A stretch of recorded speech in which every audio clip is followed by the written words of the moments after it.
Hi എല്ലാവർക്കും ഇൻഫോസ്ഫിയറിലേക്ക് സ്വാഗതം. നമ്മൾ ഇന്ന് ഡിസ്കസ് ചെയ്യാനായിട്ട് പോകുന്നത് കേട്ടറ്റ് കാറ്റഗറി 3 ഇംഗ്ലീഷിന്റെ PYQ ആണ്. നമുക്ക് നേരെ ആദ്യത്തെ ചോദ്യത്തിലേക്ക് കടക്കാം. ആദ്യത്തെ ചോദ്യം വരുന്നത്, what is the major theme of the novel Anandamath? Anandamath എന്ന നോവലിന്റെ മേജർ തീം എന്താണെന്നാണ്. ഓപ്ഷൻസ് വരുന്നത് poverty, spirituality, nationalist struggle and communication gap എന്നൊക്കെയാണ്. ആൻസർ വരുന്നത് ഓപ്ഷൻ സി, നാഷണലിസ്റ്റ് സ്ട്രഗിൾ ആണ്. ബങ്കിം ചന്ദ്ര ചാറ്റർജിയുടെ ആനന്ദമഠ് എന്ന വർക്കില് നാഷണലിസ്റ്റ് സ്ട്രഗിളും ഒരു ഫ്രീഡത്തിന് വേണ്ടിയുള്ള ഒരു സ്ട്രഗിളും ഒക്കെയാണ് നമുക്ക് കാണാനായിട്ട് പറ്റുന്നത്. അടുത്ത ചോദ്യം വരുന്നത്, there was a rustling that seemed like a bustling of merry crowds jostling and pitching and hustling. The figure of speech in the poem Pied Piper of Hamelin is. ഇവിടെ ഒരു ലൈൻ തന്നിട്ടുണ്ട്. ഇതിൽ ഏത് ഫിഗർ ഓഫ് സ്പീച്ച് ആണ് use ചെയ്തിരിക്കുന്നതെന്നാണ് ചോദിച്ചിരിക്കുന്നത്. Options വരുന്നത് ഒണോമറ്റോപിയ, എലിട്രേഷൻ, എസൊണൻസ് and metaphor ആണ്. Answer വരുന്നത് ഒണോമറ്റോപിയ ആണ്. ഒണോമറ്റോപിയയിലാണ് റസ്ലിംഗ് അല്ലെങ്കിൽ ബസ്ലിംഗ് എന്നുള്ള വാക്കുകളൊക്കെ ആ സൗണ്ട് ഡിസ്ക്രൈബ് ചെയ്യുന്ന കാര്യത്തെ ഇമിറ്റേറ്റ് ചെയ്യുന്നത്. അപ്പോൾ മൂവ്മെന്റ് അല്ലെങ്കിൽ ആ ലൈഫിൽ ആ ഒരു അനക്കൊക്കെ ഈ ശബ്ദത്തിലൂടെ നമുക്ക് മനസ്സിലാവാണ്. അതുകൊണ്ട് തന്നെ ഒണോമറ്റോപിയയാണ് ഇവിടെ യൂസ് ചെയ്തിട്ടുള്ള ഫിഗർ ഓഫ് സ്പീച്ച്. അടുത്ത ചോദ്യം വരുന്നത്, Pozzo and Lucky are characters in. Pozzo and Lucky ഏത് വർക്കിലെ ക്യാരക്ടേഴ്സ് ആണ്? വളരെ ഇമ്പോർട്ടന്റ് ആയിട്ടുള്ള വർക്കാണ്, എല്ലാവർക്കും അറിയുന്ന ഉത്തരാണ് അല്ലെ. വെയിറ്റിംഗ് ഫോർ ഗോദോ എന്ന നാടകത്തിലെ ക്യാരക്ടേഴ്സ് ആണ് പോസോ ആൻഡ് ലക്കി. അതുപോലെ തന്നെ അതിൽ വരുന്ന മറ്റ് ക്യാരക്ടേഴ്സ് ആണ് വ്ളാഡിമിറും എസ്ട്രഗണും. അടുത്ത ചോദ്യം വരുന്നത്, the phrase underachiever for a student backward in performance is an example of dash in language. അപ്പൊ പഠനത്തില് ബാക്ക്വേർഡ് ആയിട്ട് പിന്നിൽ നിൽക്കുന്ന കുട്ടിയെ അണ്ടർ അച്ചീവർ എന്ന് പറയുന്നത് ലാംഗ്വേജില് എന്ത് ടൈപ്പ് ഓഫ് യൂസേജ് ആണ്? ഡിസ്ഫെമിസം ആണോ, പെരിഫ്രാസിസ് ആണോ, ഡിസ്ഫേസിയ ആണോ, യൂഫെമിസം ആണോ എന്നാണ് ചോദിച്ചിരിക്കുന്നത്. ഉത്തരം വരുന്നത് യൂഫെമിസം ആണ്. യൂഫെമിസം എന്ന് പറഞ്ഞാൽ കുറച്ച് ഹാർഷ് ആയിട്ട് പറയുന്നതിന് പകരം മൈൽഡ് ആയിട്ട് ഇൻഡയറക്റ്റ് ആയിട്ട് പറയുന്നതിനെയാണ് പറയുന്നത്. ഇപ്പോൾ പഠനത്തിൽ ബാക്ക്വേർഡ് ഉള്ള കുട്ടിയെ വീക്ക് സ്റ്റുഡന്റ് എന്ന് പറയുന്നതിന് പകരം അണ്ടർ അച്ചീവർ എന്ന് പറയുന്നത് ആ എക്സ്പ്രഷനെ കുറച്ചുകൂടി മൈൽഡ് ആക്കുകയാണ് അല്ലെ. അപ്പൊ ഹാർഷായി പറയുന്നതിന് പകരം കുറച്ച് മൈൽഡായി പറയുന്നതിനെയാണ് യൂഫെമിസം എന്ന് പറയുന്നത്. അടുത്ത ചോദ്യം വരുന്നത്, the hamartia with character Hamlet is. ഷേക്സ്പിയറിന്റെ ഹാംലെറ്റ് എന്ന ക്യാരക്ടറിന്റെ ഹമാർഷ്യ ട്രാജിക് ഫ്ലോ എന്താണെന്നാണ് ചോദിച്ചിരിക്കുന്നത്. ഓപ്ഷൻസ് വരുന്നത് jealousy, vaulting ambition, procrastination and self conceit. ഉത്തരം വരുന്നത് ഓപ്ഷൻ സി, പ്രൊക്രാസ്റ്റിനേഷൻ ആണ്. ഒരു ആക്ഷൻ എടുക്കാനായിട്ടൊരു ഡിലേ വരുന്നുണ്ട്, അതാണ് പ്രൊക്രാസ്റ്റിനേഷൻ. അതാണ് ഹാംലെറ്റിന്റെ ലൈഫിലെ ഹമാർഷിയായിട്ട് വരുന്നത്. അടുത്ത ചോദ്യം വരുന്നത്, which of the following words is commonly used as discourse marker? Discourse marker ആയിട്ട് യൂസ് ചെയ്യുന്ന വാക്കുകൾ താഴെ തന്നിരിക്കുന്നതിൽ ഏതാണെന്നാണ്. Right, though, nevertheless and still. അപ്പൊ നമുക്ക് ആദ്യം ഡിസ്കോഴ്സ് മാർക്കർ എന്താണെന്ന് അറിയണം. ഒരു സെന്റൻസിൽ അല്ലെങ്കിൽ നമ്മൾ എഴുതുമ്പോൾ ഐഡിയാസിനെ കണക്ട് ചെയ്യാനായിട്ട് യൂസ് ചെയ്യുന്ന വാക്കുകളെയാണ് ഡിസ്കോഴ്സ് മാർക്കർ എന്ന് പറയുന്നത്. ഇപ്പൊ രണ്ട് ഐഡിയാസ് പറയുമ്പോൾ നമുക്ക് അത് മാത്രമല്ല, എന്നിരുന്നാലും എന്നൊക്കെ പറയില്ലേ, അതാണ് ഡിസ്കോഴ്സ് മാർക്കർ. അപ്പൊ ഇവിടെ ഡിസ്കോഴ്സ് മാർക്കർ ആയിട്ട് യൂസ് ചെയ്യുന്ന വാക്ക് നെവർത്ത്ലെസ്. ഓപ്ഷൻ സി, നെവർത്ത്ലെസ് എന്നുള്ള വാക്കാണ്. അടുത്ത ചോദ്യം വരുന്നത്, the adjective like flat, loose and weak are dash loan words. ഇപ്പൊ ഫ്ലാറ്റ്, ലൂസ്, വീക്ക് തുടങ്ങിയ അഡ്ജക്റ്റീവ്സ് ഏത് ഭാഷയിൽ നിന്ന് ലോൺ വേർഡ്സ് ആണ് എന്നാണ്. ഓപ്ഷൻസ് വന്നിരിക്കുന്നത് French, German, Scandinavian and Latin ആണ്. ഉത്തരം ഓപ്ഷൻ സി, സ്കാൻഡിനേവിയൻ ആണ്. സ്കാൻഡിനേവിയൻ ലോൺ വേർഡ്സ് ആണ് ഫ്ലാറ്റ്, ലൂസ് ആൻഡ് വീക്ക് തുടങ്ങിയ അഡ്ജക്റ്റീവ്സ്. അടുത്ത ചോദ്യം വരുന്നത്, the metre of the line the curfew tolls the knell of parting day is. Options iambic pentameter, iambic hexameter, anapaest and spondee. Option A ആണ് ഉത്തരം വരുന്നത്. Iambic pentameter ആണ്. അടുത്ത ചോദ്യം വരുന്നത്, TOEFL is an example of. TOEFL എന്തിനുള്ള test ആണ്? Achievement test, aptitude test, proficiency test and diagnostic test. TOEFL എന്ന് പറയുന്നത് നമ്മൾ ഇംഗ്ലീഷ് ലാംഗ്വേജിന്റെ പ്രൊഫിഷ്യൻസി അളക്കാനായിട്ടാണ്, എത്രത്തോളം അറിയാം എന്ന് അളക്കാൻ വേണ്ടിയിട്ടാണ്. അതുകൊണ്ട് ഓപ്ഷൻ സി ആണ് ഉത്തരം വരുന്നത്. ടോഫിൽ ഒരു പ്രൊഫിഷ്യൻസി ടെസ്റ്റ് ആണ്, അല്ലാതെ ഒരു കോഴ്സിലുള്ള ഒരു അച്ചീവ്മെന്റ് അല്ല, പകരം ഒരു പ്രൊഫിഷ്യൻസി, നമ്മുടെ ഓവറോൾ ഇംഗ്ലീഷ് പ്രൊഫിഷ്യൻസി അളക്കാനായിട്ട് യൂസ് ചെയ്യുന്ന ടെസ്റ്റ് ആണ്. അടുത്ത ചോദ്യം വരുന്നത്, the technique used at length in Miller's Death of a Salesman. ഇപ്പോൾ ആർത്തർ മില്ലറിന്റെ ഡെത്ത് ഓഫ് എ സെയിൽസ്മാൻ എന്ന നാടകത്തിൽ ഉപയോഗിച്ചിരിക്കുന്ന ടെക്നീക്ക്, കൂടുതലായിട്ടും ഉപയോഗിച്ചിട്ടുള്ള ടെക്നീക്ക് ഏതാണ്? Realism, naturalism, symbolism and expressionism. ഉത്തരം വരുന്നത് ഓപ്ഷൻ ഡി, എക്സ്പ്രഷനിസം ആണ്. എക്സ്പ്രഷനിസം എന്ന് പറഞ്ഞാൽ നാടകത്തിലെ ക്യാരക്ടറിന്റെ സൈക്കോളജിക്കൽ സ്റ്റേറ്റിൽ അവരുടെ മനസ്സിൽ പോകുന്ന കാര്യങ്ങളാണ് അവിടെ സ്റ്റേജിൽ പ്രസന്റ് ചെയ്യുന്നത്. അത് ഫ്ലാഷ് ബാക്സിലൂടെയും അല്ലെങ്കിൽ സിമ്പിൾസിലൂടെയും ഒക്കെ അവിടെ കാണിക്കുകയാണ് ചെയ്യുന്നത്. ഒരു ലീനിയർ ആയിട്ടുള്ള പ്ലോട്ട് നേരെ പോവാതെ ക്യാരക്ടറിന്റെ മനസ്സിലൂടെ എന്തൊക്കെയാണ് കടന്നു പോകുന്നത് അതൊക്കെ അവിടെ കാണിക്കുന്നുണ്ട് ഫ്ലാഷ് ബാക്സ് ആയിട്ട്. ഇതിനെയാണ് എക്സ്പ്രഷനിസം എന്ന് പറയുന്നത്. ആർത്തർ മില്ലറിന്റെ ഡെത്ത് ഓഫ് എ സെയിൽസ്മാൻ എന്ന പ്ലേയിൽ എക്സ്പ്രഷനിസം ആണ് കൂടുതലായിട്ട് ഉപയോഗിച്ചിരിക്കുന്നത്. അടുത്ത ചോദ്യം വരുന്നത് find the odd one among the following type of translation. താഴെ തന്നിരിക്കുന്നതിൽ ഓഡ് വൺ പലതരം ട്രാൻസ്ലേഷൻ ആണ് തന്നിരിക്കുന്നത്. ഓപ്ഷൻസ് വരുന്നത് ഇന്റർലിംഗ്വൽ, ഇൻട്രാലിംഗ്വൽ, മെറ്റാലിംഗ്വൽ ആൻഡ് ഇന്റർസെമിയോട്ടിക്. ഉത്തരം വരുന്നത് ഓപ്ഷൻ സി മെറ്റാലിംഗ്വൽ ആണ്. ഇതിൽ ഇന്റർലിംഗ്വൽ, ഇൻട്രാലിംഗ്വൽ ആൻഡ് ഇന്റർസെമിയോട്ടിക് എന്ന് പറയുന്നത് ട്രാൻസ്ലേഷന്റെ ടൈപ്പ് ആണ്. ഇന്റർലിംഗ്വൽ എന്ന് പറഞ്ഞാൽ ഒരു ഭാഷയിൽ നിന്ന് വേറെ ഭാഷയിലേക്ക് ട്രാൻസ്ലേറ്റ് ചെയ്യുന്നതിനെയാണ് പറയുന്നത്. ഇൻട്രാലിംഗ്വൽ എന്ന് പറഞ്ഞാൽ ഒരു ഭാഷയിൽ തന്നെ കാര്യങ്ങൾ ട്രാൻസ്ലേറ്റ് ചെയ്ത് വേറെ രീതിയിൽ എഴുതുന്നതാണ്. ഇന്റർസെമിയോട്ടിക് എന്ന് പറഞ്ഞാൽ ഒരു സെമിയോട്ടിക് സിസ്റ്റത്തിൽ നിന്ന് മാറിയിട്ട് ചെയ്യുന്നത്, അതായത് നോവൽസിനെ ഫിലിം ആക്കുക അല്ലെങ്കിൽ ടെക്സ്റ്റിനെ ഡാൻസ് ആക്കുക, അങ്ങനത്തെ കാര്യങ്ങളാണ് ഇന്റർസെമിയോട്ടിക്കിൽ വരുന്നത്. മെറ്റാലിംഗ്വൽ എന്ന് പറഞ്ഞാൽ ഒരു ടൈപ്പ് ഓഫ് ട്രാൻസ്ലേഷൻ അല്ല, ലാംഗ്വേജ് ഉപയോഗിച്ച് ലാംഗ്വേജിനെ പറ്റി തന്നെ പറയുന്നതിനെയാണ് മെറ്റാലിംഗ്വൽ എന്ന് പറയുന്നത്. Metalingual is not a type of translation. It refers to the use of language to describe language itself, such as defining words or explaining grammar rules. ഇപ്പൊ grammar rules പറയാനോ അല്ലെങ്കിൽ വാക്കുകളെ ഡിഫൈൻ ചെയ്യാനൊക്കെ ആയിട്ട് നമ്മൾ language ഉപയോഗിക്കുന്നതിനെയാണ് മെറ്റാലിംഗ്വൽ എന്ന് പറയുന്നത്. ബാക്കി മൂന്നും ഡിഫറെന്റ് ടൈപ്സ് ഓഫ് ട്രാൻസ്ലേഷൻ ആണ്. അടുത്ത ചോദ്യം വന്നിരിക്കുന്നത് Nobel prize in literature 2021 was won by.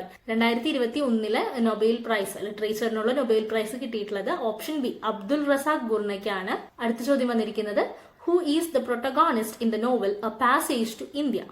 A passage to India എന്ന നോവലിന്റെ പ്രോട്ടഗോണിസ്റ്റ് മെയിൻ ക്യാരക്ടർ ആരാണെന്നാണ്. Adela Quested, doctor Aziz, Cyril Fielding, Mrs Moore. Option B ആണ് ഉത്തരമായിട്ട് വരുന്നത്. ഡോക്ടർ അസീസ് ആണ് എ പാസേജ് ടു ഇന്ത്യ എന്ന നോവലിലെ പ്രൊട്ടഗോണിസ്റ്റ് ആയിട്ട് വരുന്നത്.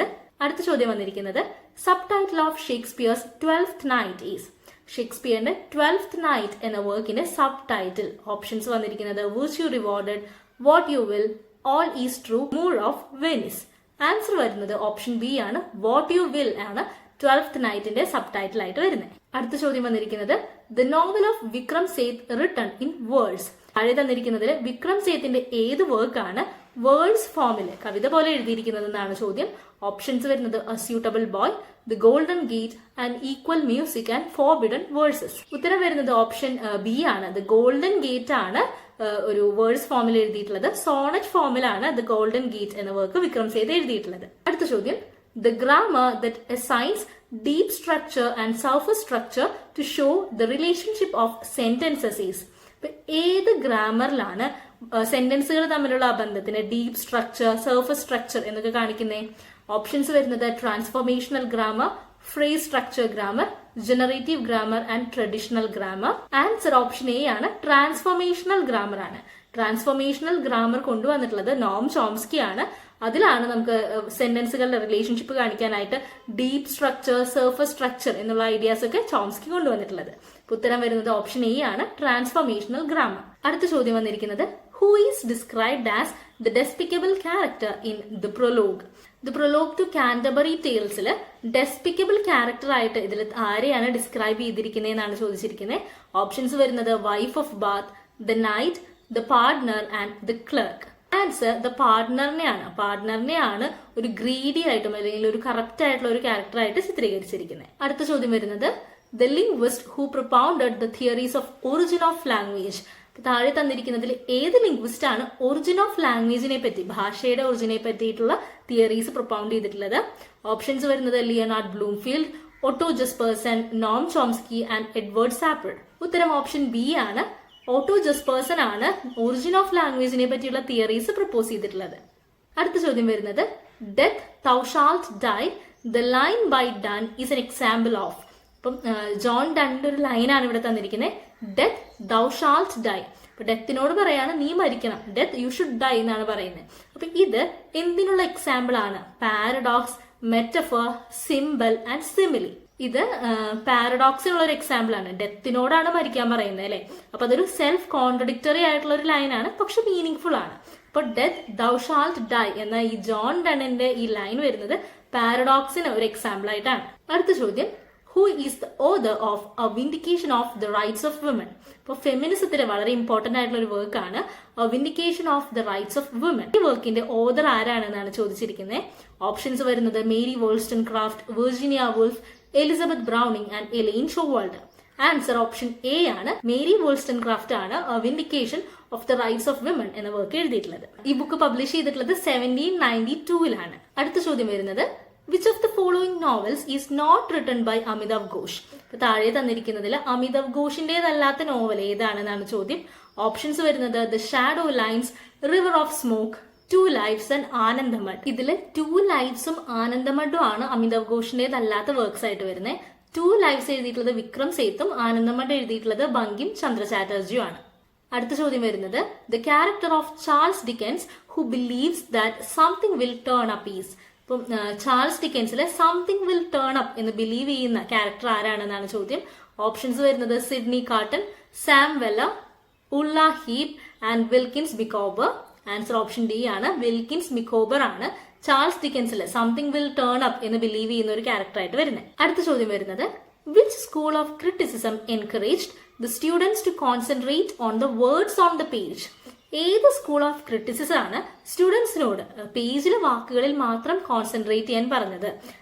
ഏത് സ്കൂൾ ഓഫ് ക്രിറ്റിസിസത്തിലാണ് ഒരു വർക്കിനെ അനലൈസ് ചെയ്യാനായിട്ട് ആ വർക്ക് തന്നെ മതി എന്ന് പറയുന്നത് എന്നാണ് ചോദിച്ചിരിക്കുന്നത്. ഓപ്ഷൻസ് വരുന്നത് reader response criticism, practical criticism, biographical criticism and new historicism. ഉത്തരം പ്രാക്ടിക്കൽ ക്രിറ്റിസിസം ആണ് വരുന്നത്. പ്രാക്ടിക്കൽ ക്രിറ്റിസിസത്തിലാണ് ഒരു വർക്കിന്റെ ക്ലോസ് റീഡിങ്ങിന് ഇമ്പോർട്ടൻസ് കൊടുക്കുന്നത്. ഒരു വർക്ക് അനലൈസ് ചെയ്യാനായിട്ട് അതിന്റെ ക്ലോസ് റീഡിംഗ് മാത്രം മതി, അല്ലാതെ ഹിസ്റ്ററിയോ അല്ലെങ്കിൽ ഓതറിന്റെ ഡീറ്റെയിൽസിനോ അവിടെ ഇമ്പോർട്ടൻസ് ഇല്ല. അതാണ് പ്രാക്ടിക്കൽ ക്രിറ്റിസിസം. മറിച്ച് വേറെ സ്കൂൾ ഓഫ് ക്രിറ്റിസിസത്തിൽ ഹിസ്റ്ററിക്ക് ഇമ്പോർട്ടൻസ് ഉണ്ട്, അതുപോലെ തന്നെ ഓതറിന്റെ ലൈഫിന് ഇമ്പോർട്ടൻസ് വരുന്നുണ്ട്. പ്രാക്ടിക്കൽ ക്രിറ്റിസിസത്തിലാണ് ആ വർക്കിന്റെ പേജിലെ വാക്കുകളിൽ മാത്രം കോൺസെൻട്രേറ്റ് ചെയ്ത് ക്ലോസ് റീഡിംഗ് ചെയ്ത് അനലൈസ് ചെയ്യാനായിട്ട് പറയുന്നത്. അടുത്ത ചോദ്യം വരുന്നത് when the evening is spread out against the sky like a patient etherized upon a table, the lines appear in Iliads. ഇലിയട്ടിന്റെ ഒരു ലൈനാണ് തന്നിരിക്കുന്നത്. when the evening is spread out, ഈവനിങ്ങിനെ എങ്ങനെയാ പറയുന്നത്? like a patient etherized upon a table, ഒരു ടേബിളിൽ ഈഥറൈസ് ചെയ്തിട്ടുള്ള ഒരു പേഷ്യന്റിന്റെ പോലെയാണ് ഈവനിങ് സ്കൈ, ഈവനിങ് എന്ന് പറയുന്നുണ്ട്. അത് ഏത് വർക്കിലെ ലൈനാണ്? ടി.എസ്. ഇലിയറ്റിന്റെ ആണ്. ഏത് വർക്ക് ആണെന്നാണ് ചോദ്യം. ഓപ്ഷൻസ് വരുന്നത് the waste land, The Hollow Woman, Ash Wednesday and The Love Song of J. Alfred Prufrock. ഈ ലൈൻസ് വരുന്നത് ഇലിയട്ടിന്റെ the love song of J Alfred Prufrock എന്ന വർക്കിലാണ്. ആ വർക്കില് ടി.എസ്. ഇലിയട്ടിന്റെ ഫേമസ് ആയിട്ടുള്ള ഒരു ഡ്രമാറ്റിക് മോണോലോഗിലെ ലൈൻസ് ആണ് കേട്ടോ അത്. അടുത്ത ചോദ്യം വരുന്നത് the journals that attacked Keats Endymion work. John കീറ്റ്സിന്റെ എൻഡമയൺ എന്ന വർക്കിനെ ക്രിട്ടിക്കലി അറ്റാക്ക് ചെയ്തിട്ടുള്ള മാഗസിൻ അല്ലെങ്കിൽ ജേർണൽസ് ഏതാണെന്നാണ് ചോദിച്ചിരിക്കുന്നത്.